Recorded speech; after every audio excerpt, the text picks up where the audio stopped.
இந்த கொள்ளை இவனை ஒரு கோடீஸ்வரனாக்கப் போகிறது. விமானத்திலிருந்து தள்ளப்பட்ட 3 வண்டி தங்கக் கட்டிகள் தரையெங்கும் சிதறுகின்றன. உடனடியாக துப்பாக்கியை காட்டி விமானியை மிரட்டி விமானத்திலிருந்து வெளியே குதிக்க வைக்கிறான்.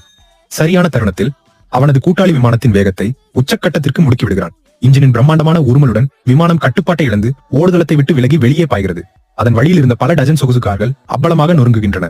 விமானம் நேராக ஒரு கிடங்கை நெருங்கும் நொடியில் அந்த அண்ணன் தம்பிகள் இருவரும் தப்பிப்பதற்காக தங்கள் ஆடைகளை கூட பொருட்படுத்தாமல் வெளியேறுகிறார்கள். அதைத் தொடர்ந்து ஒரு பயங்கர வெடிச்சத்தத்துடன் அந்த பகுதி கிடங்குகள் தரைமட்டமாகின்றன. காவல்துறையினரும் பாதுகாப்பு அதிகாரிகளும் கூட தங்கள் கடமையை மறந்து சிதறிய தங்கத்தை அள்ளுகிறார்கள். உண்மையில் இந்த நாடகமெல்லாம் அரங்கேறியது விலைமதிக்க முடியாத ஒரு ஓவியத்தை திருடுவதற்காகத்தான். இந்த சந்தர்ப்பத்தை பயன்படுத்தி மற்ற 2 கூட்டாளிகள் ரகசிய அறைக்குள் நுழைந்து தங்கள் உண்மையான வேலையை தொடங்குகிறார்கள். இறுதியில் எந்த தடையுமின்றி தங்கள் திட்டத்தை வெற்றிகரமாக முடிக்கிறார்கள். போகும்போது அண்ணோட தன் பங்குக்கு ஒரு தங்கக்கட்டியை திருடிக் கொள்கிறான். அந்த ஒரு தங்கக்கட்டி அவனது ஆயுள் முழுக்க அவனை நிம்மதியாக வாழ